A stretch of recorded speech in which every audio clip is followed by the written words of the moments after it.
Welcome to Narayana diploma IT Telugu channel. ఈరోజు topic ఏంటంటే NAL national aerospace ల్యాబొరేటరీలో టెక్నికల్ అసిస్టెంట్ పోస్టులు పడ్డాయి అనమాట. ఇవి డిప్లొమాతోనే 70,000 శాలరీ దాకా ఇస్తుంది. కాకపోతే 2 years ఎక్స్పీరియన్స్ కావాలి. ఓకేనా? ఈ వీడియోలో ఎలా అప్లై చేయాలి, సెలక్షన్ ప్రాసెస్ ఎలా ఉంటుంది, ఆన్లైన్లో ఎలా అప్లై చేయాలో కూడా ఈ వీడియోలో చూద్దాం అనమాట. అయితే మన ఛానల్లో ఏదైనా జాబ్ అప్లై చేసే ముందు దాని గురించి తెలుసుకోవడం ఇంపార్టెంట్ అనమాట. ఎన్ఏఎల్ అనేది సిఎస్ఐఆర్ కిందకి వస్తుంది అనమాట. సిఎస్ఐఆర్ అంటే council of science and industrial research అనమాట. ఇది వేరియస్ డిపార్ట్మెంట్స్లో, ఇండియాలో వేరియస్ డిపార్ట్మెంట్స్ ఉంటాయి అనమాట. ఒకటి డిఫెన్స్, ఇంకోటి medical, third agriculture, fourth chemical. చూడండి, ఈ ప్రతి ఒక్క డిపార్ట్మెంట్స్లో కూడా రీసెర్చ్ చేస్తూ ఆవిష్కరణలు చేస్తూ ఉంటారు అనమాట. ఓకేనా? అట్లాంటి వాటిలో సిఎస్ఐఆర్లో వీటిలో ఒక పార్ట్ వచ్చి ఎన్ఏఎల్ అనమాట. ఎన్ఏఎల్ అనేది space crafts plus air craft. Space craft అంటే మన ఎర్త్ అట్మాస్ఫియర్ దాటి స్పేస్లోకి వెళ్తాయి కదా ఎక్విప్మెంట్స్, వాటి మీద పనిచేస్తుంది అనమాట.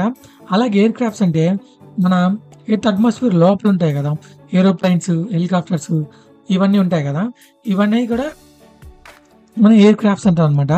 ఓకేనా? వీటి రెండిట్లోనూ రీసెర్చ్ చేస్తూ కొత్త కొత్త ఆవిష్కరణలు తీసుకుంటూ వస్తుంది అనమాట. ఓకేనా? చూడండి, టెక్నికల్ అసిస్టెంట్ టోటల్ పోస్టులు వచ్చేసరికి 36 పోస్టులు అనమాట. వీటిని రిజర్వేషన్ ప్రకారంగా విడదీస్తే అన్రిజర్వ్డ్కి 15, ఓబీసీకి 8, ఎస్సీకి 6, ఎస్టీకి 4, ఈడబ్ల్యూఎస్కి 3 అనమాట. వీళ్ళకి బేసిక్ వచ్చి 35,400 అనమాట. అయితే సెంట్రల్ గవర్నమెంట్కి 55% వరకు డిఏ ఉంది ఇప్పుడు. కాబట్టి ఈ basic plus DA plus HR ఇవన్నీ కలుపుకుంటే 70,000 వరకు వీళ్ళకి ఇన్హాండ్ శాలరీ వస్తుంది అనమాట. ఇప్పటి ఏజ్ లిమిట్ వచ్చి 28 years.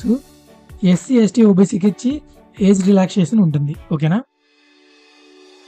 ఈ 36 పోస్టులు ఉన్నాయి కదా, వాటిలో మనం బ్రాంచ్ వైజ్ విడగొడితే సివిల్కి 2 పోస్టులు, ఈసీకి 6 పోస్టులు, అలాగే మెకానికల్ ఇంజనీరింగ్కి 16 పోస్టులు, కెమికల్కి 1 పోస్టు, అలాగే బీఎస్సీ ఇన్ కంప్యూటర్ సైన్స్కి 7 పోస్టులు, technical assistant in electrical and electronics engineering త్రిబుల్ఈకి 3 పోస్టులు అనమాట.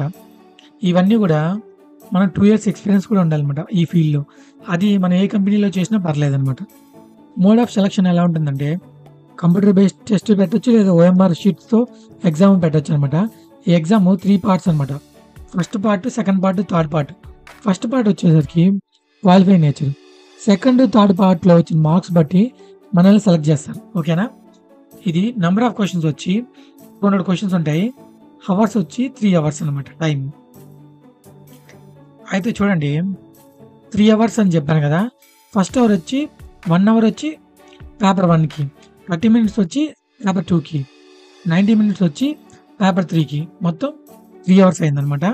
200 క్వశ్చన్స్ కదా, దాంట్లో 50 questions వచ్చి మెంటల్ ఎబిలిటీ, 50 questions వచ్చి జనరల్ అవేర్నెస్ ఇంగ్లీషు, అలాగే 100 questions వచ్చి కన్సర్న్ సబ్జెక్ట్, అంటే మెకానికల్ అయితే మెకానికల్, ఎలక్ట్రికల్ అయితే ఎలక్ట్రికల్ వాళ్ళకనమాట. అయితే ఇప్పుడు మనం ఆన్లైన్లో అప్లై ఎలా చేయాలో చూద్దాం అనమాట.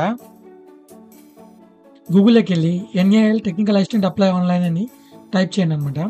ఫస్ట్ చూడండి, ఫస్ట్ లింక్ కనబడుతుందా, దీని మీద క్లిక్ చేయండి అనమాట. క్లిక్ చేశాక మనకు ఒక పేజ్ ఓపెన్ అవుతుంది. ఇక్కడ చూడండి, ఫస్ట్ వచ్చేసి సైంటిస్ట్ రిక్రూట్మెంట్ అనమాట. ఇది దాని కిందకి ఇలా స్క్రోల్ డౌన్ చేసుకుంటే రండి.